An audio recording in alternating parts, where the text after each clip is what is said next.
Pandemi COVID-19 telah hadir 3 bulan di tanah air. Laju ekonomi Indonesia pun dihantam wabah dari Wuhan itu. Akibatnya, tenaga kerja Indonesia harus dirumahkan hingga di PHK. Kamar Dagang dan Industri alias Kadin Indonesia mencatat lebih dari 6 juta pekerja yang terkena pemutusan hubungan kerja dan dirumahkan akibat corona.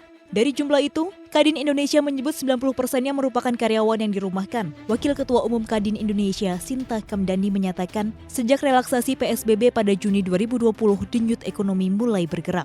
Namun aktivitas ekonomi belum sepenuhnya normal sedia kala. Sebagian besar pekerja bahkan masih dirumahkan.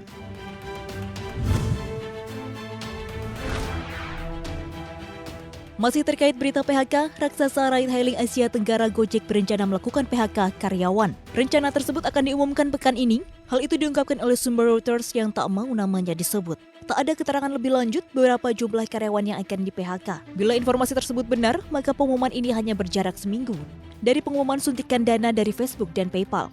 Tak disebutkan berapa suntikan dana tersebut. Suntikan dana dari Facebook dan PayPal ini disebut-sebut bagian dari putaran pendanaan Seri F yang telah mengumpulkan dana $3 miliar lebih.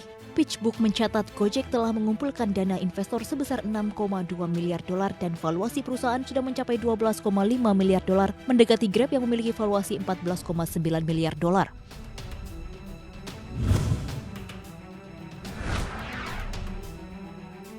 Lembaga riset Morgan Stanley meramalkan pertumbuhan ekonomi di Indonesia pada tahun ini minus 1%.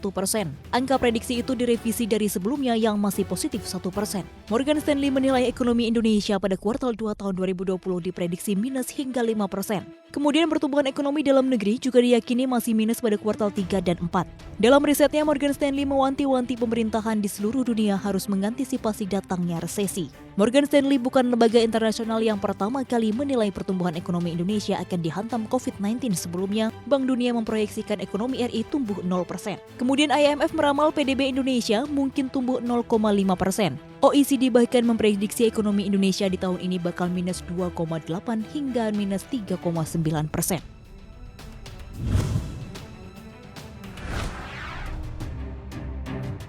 Pandemi COVID-19 di tanah air masih belum jinak. Meski begitu, Presiden Joko Widodo mengharapkan Indonesia memiliki alat tes polymerase chain reaction alias PCR yang memadai untuk mendiagnosis COVID-19. Mantan Gubernur DKI Jakarta ini cukup pede dengan kemampuan perusahaan kesehatan plat merah yakni Bio Farma untuk memproduksi PCR sebanyak 2 juta setiap bulannya. Menurut Jokowi, jika target itu bisa terpenuhi, maka kebutuhan alat tes PCR di dalam negeri dapat terpenuhi dengan produksi anak bangsa.